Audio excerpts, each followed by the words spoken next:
পলাশীর প্রান্তরে মির্জাফরের বিশ্বাসঘাতকতার মূল্য চুকাতে হয়েছে আমাদের 200 বছর। রাম রাবণের যুদ্ধে তেমনই এক বিশ্বাসঘাতকতার কাহিনী তুলে ধরেছেন মাইকেল মধুসূদন দত্ত মেঘনাদ বধ কাব্যে। বিভীষণের প্রতি মেঘনাদ সে কাব্যেরই একটি অংশ। আজকে আমরা সাহিত্য পাঠের বিভীষণের প্রতি মেঘনাদ কবিতা, সবচেয়ে দুর্বোধ্য কবিতা বলে তোমরা যেটাকে বলে থাকো, সেটা আমরা সহজভাবে ব্যাখ্যার মাধ্যমে বুঝবো। মাইকেল মধুসূদন দত্ত দুর্বোধ্য শব্দের মাধ্যমে কিভাবে বিশ্বাসঘাতকতার চিত্র ফুটিয়ে তুলেছেন সেটি আমরা আজকে আলোচনা করব। তোমরা যারা বিশ্ববিদ্যালয়ে পরীক্ষা দিবে কিংবা তোমরা যারা একাডেমিক ভাবে এই কবিতাটি অনেকে সমস্যায় পড়ো বোঝার ক্ষেত্রে, আজকের ক্লাসটি তোমাদেরকে আমি বলতে পারি যে এই ক্লাসটি করার পর তোমাদের এই কবিতা নিয়ে আর কোনো প্রশ্ন থাকবে না। আমরা কবিতায় ঢোকার আগে যদি আমরা মাইকেল মধুসূদন সম্পর্কে একটু দেখি। মাইকেল মধুসূদন দত্ত 1824 খ্রিস্টাব্দের 25শে জানুয়ারি জন্মগ্রহণ করেন এবং 1873 খ্রিস্টাব্দের 29শে জুন মৃত্যুবরণ করেন কলকাতায়। তার বাবা বা পিতা ছিলেন রাজনারায়ণ দত্ত, তার মাতা জাহ্নবী দেবী। তার সম্পর্কে যদি আমরা আর একটু বিস্তারিত জানার চেষ্টা করি তাহলে দেখি যে মধুসূদন দত্ত সে যশোর জেলার সাগরদাড়ি গ্রামে জন্মগ্রহণ করে এবং 1873 খ্রিস্টাব্দে কলকাতার হিন্দু কলেজের স্কুল শাখায় সে ভর্তি হয়। এই হচ্ছে তার শিক্ষা জীবনের শুরু এবং তিনি পিতৃপ্রদত্ত নামের শুরুতে মাইকেল শব্দ যোগ করেন। ধর্মান্তরিত হওয়ার কারণে তাকে হিন্দু কলেজ থেকে শিবপুরের বিশপস কলেজে, মূলত তিনি হিন্দু ধর্ম ত্যাগ করে যখন খ্রিস্ট ধর্ম গ্রহণ করলেন তখনই মাইকেল শব্দটি তার নামের আগে যোগ করেন। মধুসূদন দত্ত অমিত্রাক্ষর ছন্দের প্রবর্তক, বাংলা সনেটেরও প্রবর্তক এবং বাংলা নাটকের অন্যতম শ্রেষ্ঠ নাট্যকারও কিন্তু মাইকেল মধুসূদন দত্ত। তার উল্লেখযোগ্য নাটক যদি দেখি শর্মিষ্ঠা, পদ্মাবতী, কৃষ্ণকুমারী, একেই কি বলে সভ্যতা ও বরু শালিকের গাড়ে রু। তার কাব্যগ্রন্থগুলো যদি আমরা দেখি, তিলোত্তমা সম্ভব কাব্য, মেঘনাদ বধ কাব্য, ব্রজাঙ্গনা কাব্য, বীরাঙ্গনা কাব্য, চতুর্দশপদী কবিতা বলে। চতুর্দশপদী কবিতা বলি হচ্ছে সনেট। বিভীষণের প্রতি মেঘনাদ কবিতায় আমরা দুইটি পক্ষের সন্ধান পাবো, একটি হচ্ছে রাম এবং আরেকটি হচ্ছে রাবণ। মূলত রাম রাবণের যুদ্ধকে কেন্দ্র করেই বিভীষণের প্রতি মেঘনাদের কবিতা আমরা পাই বা মেঘনাদ বধ কাব্য লেখা হয়েছে। তো এখানে এই কবিতায় বিভীষণের প্রতি মেঘনাদ কবিতায় আমরা যে চরিত্রগুলো পাবো, দেখো রামের পক্ষ থেকে আমরা পাবো লক্ষণকে। লক্ষণ হচ্ছে সে রামের ভাই, সে হচ্ছে ওই যে রামের ভাই। এবং বিভীষণ হচ্ছে মেঘনাদের চাচা এবং রাবণের ভাই। সুমিত্রা হচ্ছে লক্ষণের মা এবং রাম হচ্ছে তোমার লক্ষণের বড় ভাই, বা যাকে কেন্দ্র করে মূলত রামায়ণ লেখা হয়েছে আর কি। এদিক থেকে আমরা রাবণের পক্ষে যদি যাই আমরা পাবো মেঘনাদ হচ্ছে রাবণের ছেলে এবং মেঘনাদের আরো নাম আছে, অরিন্দম বা এইভাবে তাকে উপাধি দেওয়া হয়, এবং ইন্দ্রজিৎ এবং অরিন্দম বলতে তোমরা জানো যে অরি বা শত্রুকে দমন করে, যে ইন্দ্রজিৎ হচ্ছে ইন্দ্রকে যে জয় করেছে। কুম্ভকর্ণ হচ্ছে রাবণের ভাই এবং মেঘনাদের চাচা। এবং নিকষা সতী হচ্ছে রাবণের মা, একই সাথে কুম্ভকর্ণেরও মা। আবার এদিক থেকে যদি আমরা যাই তাহলে দেখতে পাই যে নিকষা সতী হচ্ছে তোমার বিভীষণেরও মা। তো এই হচ্ছে আমরা এই চরিত্রগুলো বিভীষণের প্রতি মেঘনাদ কবিতায় পাবো। হয়তো বিভীষণ বলবে, নয়তো তোমার মেঘনাদ বলবে। তো এই ক্ষেত্রে যারা অ্যাডমিশন পরীক্ষা দিবে এবং যারা বিভিন্ন ধরনের প্রশ্নের সম্মুখীন হয় এই ধরনের, এদের জন্য আমি একটা নোট করেছি যে দেখো এই কবিতার মোট লাইন হচ্ছে 72টি এবং এই কবিতার ছন্দ হচ্ছে অমিত্রাক্ষর ছন্দ। কবিতার মাত্রা হচ্ছে 8+6। এগুলো গুরুত্বপূর্ণ, যারা অ্যাডমিশন পরীক্ষা দিবে তাদের জন্য অবশ্যই গুরুত্বপূর্ণ। কবিতাটি মেঘনাদ বধ কাব্যগ্রন্থ থেকে সংকলিত হয়েছে। দেখো আমরা কবিতায় ঢোকার আগে কিছু গুরুত্বপূর্ণ শব্দ জেনে নিব, যেহেতু বিভীষণের প্রতি মেঘনাদ কবিতাটি দুর্বোধ্য শব্দের সমাহার, সেক্ষেত্রে আমরা কিছু শব্দ জেনে নিলে আমাদের উপকার হবে। দেখো, সমন বমন বলতে মধুসূদন দত্ত বুঝাইয়াছেন জমালয়কে, তস্কর বলতে চুর, আহবে বলতে যুদ্ধে, প্রগলবে বলতে দাম্ভিক চিত্তে, লক্ষ্মী মানে লক্ষ্য করে, মৃগেন্দ্র মানে পশুরাজ সিংহ, স্থানু মানে নিশ্চল, যা চলাচল করতে পারে না, এক জায়গায় স্থির থাকে, বিধু মানে হচ্ছে চাঁদ। এই হচ্ছে শব্দ, অনেক শব্দ অর্থ আছে, সবগুলো আমি দিইনি, এখানে কিছু গুরুত্বপূর্ণ শব্দ দেওয়ার চেষ্টা করেছি। এবার আমরা কবিতায় ঢুকবো। এখানে আমি এআই এর মাধ্যমে দুইটি চিত্র দেখানোর চেষ্টা করেছি। দেখো, এটাকে যদি আমরা বিভীষণ হিসেবে ধরি, আমরা না, এটাকে আমরা ধরতে পারি মেঘনাদ হিসেবে, যোদ্ধা, এবং আমরা তাকে ধরবো বিভীষণ হিসেবে। তো দেখো, এখানে একটা বিষয় তোমরা লক্ষ্য করো, মেঘনাদ হচ্ছে একটি, দেখো, এই মন্দিরের ভিতরে অবস্থান করছে এবং সে একটি আগুনের বা অগ্নি পূজা করছে। এই জায়গাটিকে বলা হচ্ছে নিকুম্বিলা। আমরা কবিতে ঢোকার আগে একটু বিষয় পরিবেশটা জেনে নিই। মেঘনাদ হচ্ছে নিকুম্বিলায় আছে এবং বিভীষণ এর সাথে তার কথা হচ্ছে। মূলত বিভীষণের সাথে মেঘনাদের কথায় বলা হচ্ছে যে বিভীষণের প্রতি মেঘনাদ, মানে বিভীষণকে মেঘনাদ বলছে। এক্ষেত্রে আমরা আরেকটি চরিত্র দেখতে পাচ্ছি, ওইদিকে যে দাঁড়িয়ে আছে তাকে আমরা বলতে পারি লক্ষণ, সে ওইদিকে দাঁড়িয়ে আছে। মূলত লক্ষণের সাথে মেঘনাদের অন্যায় যুদ্ধে মেঘনাদ শহীদ হয় এবং ওই যজ্ঞাগারে তোমার লক্ষণ প্রবেশ করে তার সাহায্যে, বিভীষণের সাহায্যে। তোমরা যদি একটু মনোযোগ দিয়ে দেখো, মধুসূদন শুরু করেছেন এতক্ষণে, মানে অনেকক্ষণ পরে, অরিন্দম মানে মেঘনাদ কহিলা বিষাদে, মেঘনাদ বিষাদে বলছে, জানিনু কেমনে আসি লক্ষণ পশিল। সে বললো যে আমি বুঝতে পারছি যে লক্ষণ কিভাবে প্রবেশ করলো রক্তপুরে, মানে রাক্ষসপুরে। তোমরা জানো যে রাবণ এবং মেঘনাদদেরকে রাক্ষস বলা হয়। সেক্ষেত্রে সে তাদের যে স্থান বা তাদের যে সাম্রাজ্য সেটাকে রক্তপুর বলে সম্ভাষিত করেছে। সে বলছে, হাই তাত উচিত কি তব এ কাজ, নিকষাসতী তোমার জননী সহুদর রক্ষ শ্রেষ্ঠ। মানে সে তার চাচাকে প্রশ্ন করছে যে এই চাচা, তোমার কি এটা উচিত হয়েছে? আবার তার চাচাকে স্মরণ করিয়ে দিচ্ছে যে নিকষাসতী তোমার জননী, তোমার মা সহুদর মানে রাবণ তোমার রক্ষ শ্রেষ্ঠ। রাবণকে রাক্ষসদের শ্রেষ্ঠ বলা হয় বলেছে বিভীষণ, মেঘনাদ। তো এক্ষেত্রে আবার বলছে শুলি শম্ভুনি কুম্ভকর্ণ, আবার তার কথা বলছে তার আরেকটা চাচা কুম্ভকর্ণ। ভাতৃপুত্র বাসব বিজয়ী, ভাতৃপুত্র বাসব বিজয়ী বলতে মেঘনাদ সে এখানে নিজেকে বুঝিয়েছে। সে আবার বলছে নিজ গৃহপথ মানে নিজের ঘরের রাস্তা, তা চাচা দেখাও তস করে চুরেরে দেখাও, চন্ডালে বসাওয়ানি রাজার আলোয়। সে বলছে চামারকে তুমি রাজার আলোয় নিয়ে আসছো, কিন্তু নাহি গঞ্জি তোমা গুরুজন তুমি। সে বলছে তোমার আমি গঞ্জি না বা গালিগালাজ করি না বা দোষী না, পিতৃতুল্য। সে বলছে তুমি গুরুজন, বাবার সমতুল্য। ছাড়ো দ্বার, সে বলছে দরজাটা ছাড়ো বা দ্বার ছাড়ো, যাব অস্ত্রাগারে। অস্ত্রাগারে মানে তাদের অস্ত্র যেখানে থাকে, সে বলছে আমাকে ওখানে যেতে দাও, আমি অস্ত্র নিয়ে আসি। পাঠাইব রামানুজে, এই যে রামানুজে, রামানুজ হচ্ছে এই যে লক্ষণ, মানে রামের অনুজ বা রামের ছোট ভাই লক্ষণ। পাঠাইব রামানুজে সমন ভবনে, সমন ভবন বলতে জমালয়, মানে মৃত্যুর পরে যেখানে যায় মানুষ হিন্দু ধর্ম মতে। লঙ্কার কলঙ্ক আজি বঞ্জীব আহবে, সে বলছে সে মূলত লক্ষণের প্রবেশটাকে কলঙ্ক হিসেবে আখ্যায়িত করছে। সে বলছে যুদ্ধের মাধ্যমে সেই কলঙ্ক আমরা মুছে দেব। দ্বিতীয় পর্বে আমরা যাই। দেখো, এখানে বিভীষণ সে মেঘনাদকে বলছে, এখান থেকে আমরা যদি দেখি যে বিভীষণের দিকটা হচ্ছে মেঘনাদকে বলছে, এই যে উত্তরিলা বিভীষণ, বিভীষণ উত্তর দিচ্ছে, বৃথা এ সাধনা। কোন সাধনা? ওই যে মেঘনাদের অস্ত্রাগারে যাওয়ার জন্য চেষ্টা। ধীমান, ধীমান বলতে সে তার বাতিজাকে বুদ্ধিমান বলে বা সম্বোধন করেছে। রাঘব দাস আমি, রাঘব দাস বলতে সে বলছে রামের দাস আমি, কি প্রকারে তাহার বিপক্ষ কাজ করিব। সে বলছে আমি রামের দাস, তার বিপক্ষে কাজ আমি কিভাবে করব। রক্ষিতে অনুরোধ, তোমার অনুরোধ রক্ষা করতে, আমি তো রামের দাস। উত্তরিলা কাতরে রাবণী, এরপরে আবার মেঘনাদ তার চাচাকে বলছে এই কথা শোনার পরে কাতরে, মানে সে কি হয়েছে যে ইমোশনাল হয়ে গেছে, আমার চাচা এটা কি বলতেছে, কইতেছে হে পিতৃব্য, তার চাচাকে সম্বোধন করছে পিতৃব্য বলে। তব বাক্যে ইচ্ছি মরিবারে, সে বলছে তোমার কথা শুনে মরে যেতে ইচ্ছে করছে। রাঘবের দাস তুমি, তুমি রামের দাস, কেমনে ও মুখে আনিলে একথা, এই তোমার মুখে কিভাবে এই কথা আনছো বা কিভাবে আনলে।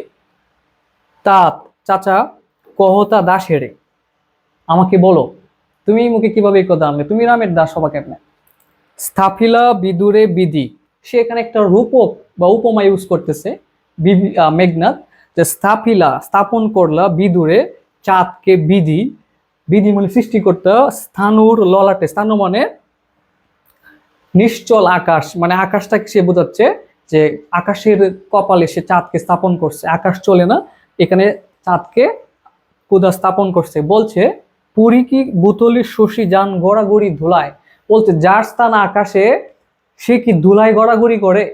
সে বোঝাতে চাচ্ছে বিভীষণকে তুমি আকাশে তুমি ধুলাই কেন আসতেছো, সে বোঝাচ্ছে রামের সাথে মিশে তুমি ধুলাই এসেছো, তুমি তো চাঁদ, তুমি তো আমাদের সাম্রাজ্যের চাঁদ, তুমি তো আমাদের বীর। সে তার চাচাকে মূলত এই ধরনের বাক্য দিয়ে তোমার ভাবোদয় করার চেষ্টা করছে। এরপরে আরেকটি উদাহরণ যদি দেখো যে হে রক্তরতি, এটা এই কথাটা আবার কিন্তু মেঘনাদি বলছে, কাকে বলছে দেখো এখানে তার চাচা, আবার এখানে একটা হাঁসের উপমা সে ব্যবহার করছে, আমি দেখানোর চেষ্টা করছি যে ভুলিলে কেমনে কে তুমি, তুমি ভুলে গেছো কেমনে কে তুমি, জনম তব কোন মহাকুলে, মহাকুলে বলতে সে রাক্ষস সাম্রাজ্য বা এই রাক্ষস কুল, কুল মানে বংশ, কোন বংশে, কে বা সে অদম রাম, সে বলছে কে অদম রাম, স্বচ্ছ সরোবরে করে খেলি রাজহংস পঙ্কজ কাননে, সে বলছে রাজহাঁস স্বচ্ছ সলিলে খেলাধুলা করে। যাই কি সে কবু প্রভু পঙ্কিল সলিলে শৈবাল দলের দাম, মানে সে রাজহাঁসের শ্রেষ্ঠত্ব বোঝাচ্ছে যে রাজহাঁস সবসময় ভালো পানি পরিষ্কার স্বচ্ছ সরোবরে খেলাধুলা করে। সে প্রশ্ন করছে সে কি যাই কবু প্রভু, প্রভু বলতে সে বোঝাচ্ছে তার চাচাকে সম্বোধন করছে। পঙ্কিল সলিলে মানে যেখানে তোমার ময়লা আবর্জনা এরকম এরকম জায়গা, পানিযুক্ত জায়গা। শৈবাল দলের ধাম, ধাম হচ্ছে তোমার, ধাম হচ্ছে তীর্থস্থান। শৈবাল দলের ধাম বলতে মাইকেল মধুসূদন বোঝাচ্ছেন যে শৈবালের তীর্থ মানে শৈবাল শ্যাওলা এরকম জায়গা যেখানে রাজহংস যায় না। মৃগেন্দ্র কেশরী কবে, হে বীর কেশরী, এইগুলা হচ্ছে তোমার মেঘনাদে সম্ভাষণ করছে বা তোমার সম্ভাষিত করছে তার চাচাকে, কি বলে মৃগেন্দ্র কেশরী। মৃগেন্দ্র কেশরী কি পশুরাজ সিংহ, মৃগেন্দ্র আমরা বলতে কি বুঝেছি যে সিংহ, কেশরী বলতে বোঝাচ্ছে কেশরযুক্ত পশুরাজ সিংহ যে আরো বেশি শক্তিশালী। হে বীর কেশরী সম্বাসে স্ত্রীগালে মিত্র ভাবে, সে বলতে শেয়ালে যদি তোমাকে এক করে, মানে আমরা জানি যে শিয়ালে কি বলে মানে বিভিন্ন ধরনের মুখরোচক কথা বলে, কিন্তু সে শিয়াল, তার সাথে তো আর সিংহের যায় না। সিংহ সিংহকে যদি শিয়ালে প্রশংসা করে তো সেই শিয়ালকে সিংহ কোনোভাবেই বন্ধু ভাবতে পারে না, শিয়ালের মধ্যে অন্য ধরনের চতুরতা থাকতে পারে। সে বলতে এটাই যে সম্বাসে স্ত্রীগালে মিত্র ভাবে প্রশ্ন করেছে। দাস বিজ্ঞতম তুমি, অজ্ঞতম দাস, সে নিজেকে অজ্ঞ বলছে যে আমি অজ্ঞ দাস, তুমি বিজ্ঞ, তুমি তো অনেক বুঝো। অবিদিত মানে অবিদিত নহে কিছুই তোমার চরণে, তোমার চরণে বা তোমার কাছে কোনো কিছুই অজানা নয়, অবিদিত মানে অজানা নয়, তুমি সবই জানো।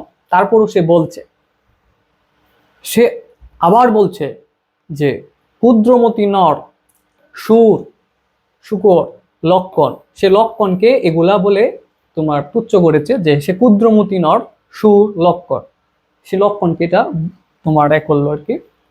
নহিলে নাইলে অস্ত্রহীন যুদে কি সে সম্বোধে সংগ্রামে, সে বলতেছে সে যদি ক্ষুদ্রমতি বা সুর না হইতো তাহলে কি আমার অস্ত্র নাই, সে আমাকে যুদ্ধের মধ্যে আহ্বান করতে পারে, এটা তো যুদ্ধের নিয়ম না। আমার যদি আরেকজনের সাথে যুদ্ধ হয় তো তাকেও আমার সেই অস্ত্রটা দিতে হবে। সে মূলত এটাই বোঝাচ্ছে আর কি।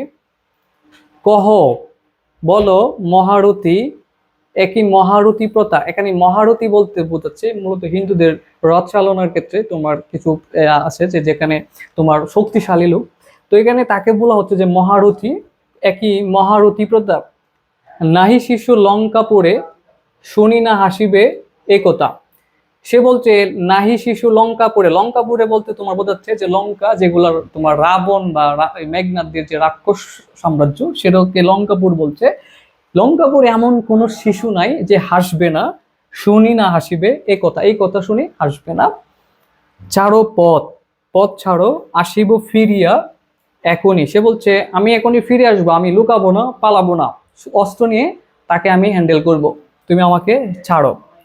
দেখিব আজি কোন দেব বলে, সে বলছে আমি আজকে দেখব কোন দেব বলে, মানে হিন্দুদের যে দেবতা সেই দেবতাদেরকেও সে চ্যালেঞ্জ করেছে যে তাদের বলেও বিমুখে সমরে মানে যুদ্ধে আমার সম্মুখে মুড়ে সৌমিত্রী কুমতি, সৌমিত্রী বলতে সে এখানে সুমিত্রাকে বুঝেছে, মানে লক্ষণকে বুঝিয়েছে আর কি। সৌমিত্রী বলতে টোটালি সুমিত্রার চেয়ে গর্ভজাত সন্তান লক্ষণকে বুঝিয়েছে যে আজকে দেখবো যে কোন যুদ্ধে লক্ষণ আমাকে পরাজিত করে। এখানে একটি চিত্র লক্ষ্য করো যে এখানে এই যে দেখো দেবতাদেরকে উল্লেখ করা হয়েছে। ইন্দ্রজিৎ যে নামটা মেঘনাদে এসেছে মূলত ওই দেবতাদের সাথে যুদ্ধ করে সে ইন্দ্রজিৎ পদটি বা নামটি সে পায়। সে বলছে সে তার একটা কাহিনী তার চাচাকে শোনাচ্ছে, পূর্বের একটি কাহিনী যে দেব দৈত্য নর রণে। সে বলছে দেবতা এবং দৈত্য এবং নর মানে মানুষের রণে যুদ্ধে স্বচক্ষে একটু নিজের চোখকে দেখেছ। কে দেখেছে? বিভীষণ দেখেছে, রক্ষ শ্রেষ্ঠ। আবার বিভীষণকে সে সম্বোধন করলো পরাক্রম দাসের। পরাক্রম দাস বলতে সে মেঘনাদ নিজেকে বোঝাচ্ছে। তুমি চাচাকে বলছে তুমি কিন্তু দেখছো ওই যুদ্ধে যে আমার অবস্থান কি ছিল বা আমি কেমন ছিলাম। কি দেখি ডরিবে দাস হেন দুর্বল মানবে। সে বলছে যেখানে দেবতা দৈত্যকে আমি পরাজিত করেছি সেখানে একটা দুর্বল মানুষকে আমি ভয় পাবো, এটা তো হইতে পারে না। তুমি আমাকে বিশ্বাস করো, আমাকে অস্ত্রাগারে যাইতে দাও। নিকুম্বিলা যজ্ঞাগারে প্রগলবে পশিল ধম্বি। সে লক্ষণের কথাই বোঝাচ্ছে। ওই যে আমরা একটা মন্দিরের ভিতরে দেখলাম নিকুম্বিলা যজ্ঞাগার, সে বলছে এখানে প্রগলবে দম্ভ করে কিভাবে যে প্রবেশ করলো। আজ্ঞা করো দাসে শাস্তি নরাদমে। সে বলছে দম্ভ করে যে সে লক্ষণ ঢুকলো এটা তার অপরাধ এবং আমাকে তুমি আজ্ঞা করো। চাচাকে সে বলছে আমি তাকে শাস্তি দিব। তব জন্মপুরে, তব জন্মপুরে মানে মাতৃভূমিতে যেখানে তুমি জন্মগ্রহণ করছো সেই সাম্রাজ্যে তাপ চাচা পদার্পণ করে প্রবেশ করে বনবাসী। বনবাসী মানে ওই যে রাম আর তার তার ভাই তারা বনবাসে গিয়েছিল, সেখানে লক্ষণকে সে বনবাসী বলে উল্লেখ করেছে। হে বিধাত নন্দন কাননে ভ্রমে দুরাচার দৈত্য। প্রফুল্ল কমলে নন্দন কাননে ভ্রমে দুরাচার দৈত্য মানে সে বলতে যে নন্দন কানন তাদের সুন্দর সাম্রাজ্যে একটা দুরাচার দৈত্য ঢুকে গেছে। মানে কিভাবে প্রবেশ করছে এটা তার একটা প্রশ্ন আর কি তার চাচার প্রতি। সে বলছে প্রফুল্ল কমলে কীটবাস। মূলত তার চাচা বিভীষণকে সে বোঝাতে চাচ্ছে এই বাক্যে যে প্রফুল্ল কমলে কীটবাস, সুন্দর পদ্মে মানে তাদের যে সংসার তাদের যে সাম্রাজ্য এই সাম্রাজ্য অনেক সুন্দর। সেই সাম্রাজ্যে তার চাচা বিভীষণ বিশ্বাসঘাতকতার কীটের মতো হয়ে গেছে। এত সুন্দর একটা পদ্ম, এই একটা সংসার ফুল, এই ফুলে তুমি কীটের মতো। কীটবাস কহতাৎ সহিব কেমনে হেন অপমান আমি। সে বলছে এই অপমান আমি কিভাবে সইব। ভাতৃপুত্র থব তোমার ভাইয়ের ছেলে তুমিও হে রক্ষমণি সহিচ কমনে কেমনে। রক্ষমণি বলে মূলত বিভীষণকে সে সম্বোধন করেছে। রক্ষমণি মানে রাক্ষসদের মণি, তুমিও বা কিভাবে এটা সইছ। এরপরে বলছে দেখো এখানে কথা বলবে এখন বিভীষণ মেঘনাদের দিকে। তার যে পরিস্থিতি তার কথা বলার যে মুড ভঙ্গি সেটা তোমার এখানে মধুসূদন দত্ত বর্ণনা করেছেন এভাবে যে মহামন্ত্র বলে যথা নম্রশির ফণি। বলছে ওজা বা যারা মন্ত্র বলে সাপকে তোমার কাবু করে ধরে ফেলে বা নরম করে, তোমার যে সাপ ফনা তুলে দাঁড়িয়ে থাকে তাকে মন্ত্র বলে সে ডাউন হয়। সে মূলত এরকম একটা ব্যাপার বোঝাচ্ছে যে মহামন্ত্র বলে যথা নম্রশির ফণি মলিন বদন লাজে উত্তরিলা রতি রাবণ অনুজ লক্ষ্মী রাবণ আত্মজে। মূলত সে বলছে বিভীষণ এই মেঘনাদের এমন কথা শোনার পরে লজ্জায় তোমার এই মন্ত্র বলে নত সাপের মতো সে বলছে। কি বলছে? নহি দোষী আমি বৎস। সে বলছে আমি দোষী না বৎস। বৃতা বৎস মোরে। বৃতা মানে অযথা আমাকে দোষারোপ করছো তুমি। নিজ কর্ম দোষে হায় মজাইলা এ কোন লঙ্কা রাজা মজিলা আপনি। সে বলছে যে নিজ কর্ম দোষে মানে এখানে সে রাবণের কথা বলছে যে রাবণ একটা ভুল করেছে এবং সে এই ভুলেই কিন্তু সে শুধু নিজে মরছে না, এই কনক লঙ্কা মানে এই লঙ্কা কি স্বর্ণ লঙ্কা কি হয়েছে তোমার ডুবতেছে রাবণের বলে সুরপুরুষ মানে এটা বিভীষণের বয়ান। সে বলছে বিরত সতত পাপে দেবকুল মানে দেবতারা কখনো পাপ করেন না, তারা সবসময় পাপ থেকে বিরত। এবে পাপ পূর্ণ লঙ্কাপুরী প্রলয়ের যেমতি বসুধা ডুবিছে লঙ্কা এ কাল সলিলে। রাঘবের পদাশ্রয়ের রক্ষার্থে আশ্রয়ী তেই আমি পরদোষে কে চাহে মজিতে। সে আবার বলছে যে দেবতারা সবসময় হচ্ছে পাপ থেকে বিরত। মূলত আমি আগেই বলেছি মেঘনাদরা হচ্ছে দেবতাদের সাথে একটা যুদ্ধ করেছে, বিভীষণ সেটাকে দোষ বলে আখ্যায়িত করছে, তাই সে রামের পক্ষ নিয়েছে। এবং সে এটাই বলছে যে রাঘবের পদাশ্রয়ে রক্ষার্থে আশ্রয়ী আমি, পরদোষে কে চায় মজিতে, মানে পরদোষে অন্য জনের দোষে কে মরতে চায়, সে নিজেকে এটা বলছে, সে তার ভাইয়ের যে দোষ সেটা নিবে না, সে নিজে বেঁচে যাবে। এখন দেখো এখানে মেঘনাদ উত্তেজিত হয়ে তার চাচার দিকে কথা বলছে যে রুশিলা বা সত্রা, সে উত্তেজিত হয়ে গেছে, রাগে বলছে গম্ভীর যেমতি। এখন আবার একটা ভাব বোঝাচ্ছে, কথা বলার ভাব, ঢং। ঢংটা কি? গম্ভীরে যেমতি নিশীথে, মানে রাতের অন্ধকারে তোমার যখন একটা গুমট অবস্থা তৈরি হয়, জিমুতেন্দ্র কুপি মন্দ্রে জিমুতেন্দ্র কুপি, মানে একটা নীরব পরিবেশ, তারপর হঠাৎ করে একটা বজ্রপাত, এই যে একটা সিচুয়েশন, এটা হচ্ছে তার মুখে বা তার বডিতে একটা প্রকাশ পেয়েছে, এক্সপ্রেস হয়েছে। সেটা হচ্ছে এখানে মাইকেল মধুসূদন দত্ত এভাবে বলেছে যে জিমুতেন্দ্র কুপি কহিলা বীরেন্দ্র বলি। বীরেন্দ্র বলি বলতে সে আবার মেঘনাথকে বুঝিয়েছে ধর্ম পথগামী হে রাক্ষস রাজানুজ। রাক্ষস রাজানুজ মানে রাক্ষস রাজের অনুজ বিভীষণ। বিভীষণকে বলছে বিখ্যাত জগতে তুমি, সে বলছে তুমি জগতে বিখ্যাত, কোন ধর্মমতে, কোন ধর্মমতে কহ দাসে, আমাকে বলো বা আমার এই দাসকে বলো শুনি, আমি শুনি। জ্ঞাতিত্ব ভ্রাতৃত্ব জাতি এ সকলে দিলা জলাঞ্জলি। সে বলছে কোন ধর্মে আছে, তুমি যে আমাকে এতক্ষণ দোষ আর পাপের কথা বলছো, এখন বলো কোন ধর্মে এটা আছে যে জ্ঞাতিত্ব ভ্রাতৃত্ব জাতি এ সকল জলাঞ্জলি দেয়া যায়। শাস্ত্রে বলে, বিভীষণ আবার তাকে শাস্ত্র দেখাচ্ছে, সে পাপের কথা বলছে। সে এখন বলছে যে গুণবান যদি পরজন, মানে যদি পর গুণবানও হয়, গুণহীন স্বজন, এবং স্বজন যদি গুণহীন হয়, তথাপি নির্গুণ স্বজন, মানে যে স্বজনের গুণ নাই, শ্রেয় পর পর সদা, পর সবসময় পর, নির্গুণ স্বজন, সে নির্গুণ হলেও সে তোমার শ্রেয়। এই শিক্ষা, এই শিক্ষা হে রক্ষবর কোথায় শিখিলে, সে ওই যে বলছে তুমি এটা কোথায় শিখলে, কিন্তু বৃতা গঞ্জি তোমাকে বৃতে গঞ্জনা করি, হেন সহবাসে হে পিতৃব্য বর্বরতা কেন না শিখিবে, গতি যার নিৎসহ নিৎসে দুর্মতি। সে বলছে যাদের সাথে তুমি থাকো তাদের সাথে থেকে তো তুমি এটাই শিখবা, ওরা তো নিচ, ওরা তো ভালো না। রামের যে পক্ষ বা রাম লক্ষণকে মেঘনাথ বোঝাচ্ছে যে ওরা তো ভালো না, ওরা তো নিচু, এদের সাথে তুমি চলাফেরা করো, তুমি এর থেকে ভালো আর কি শিখবা। তার চাচাকে এটা বলে সে ভৎসনা করলো। এই হচ্ছে মোটামুটি কবিতার একটা বিশ্লেষণ। আমরা যদি এই কবিতার পাঠ পরিচিতটা একটু দেখো, বিভীষণের প্রতি মেঘনাদ কাব্য অংশটুকু মাইকেল মধুসূদন দত্তের মেঘনাদ বধ কাব্যের বদ বা বদ নামক ষষ্ঠ স্বর্গ থেকে সংকলিত হয়েছে। সর্বমোট 9টি স্বর্গে বিন্যস্ত মেঘনাদ বধ কাব্যের ষষ্ঠ স্বর্গে লক্ষণীর হাতে অন্যায় যুদ্ধে মৃত্যু ঘটে অসম সাহসী বীর মেঘনাদের। এই অংশে মাতৃভূমির প্রতি ভালোবাসা এবং বিশ্বাসঘাতকতা ও দেশদ্রোহিতার বিরুদ্ধে প্রকাশিত হয়েছে।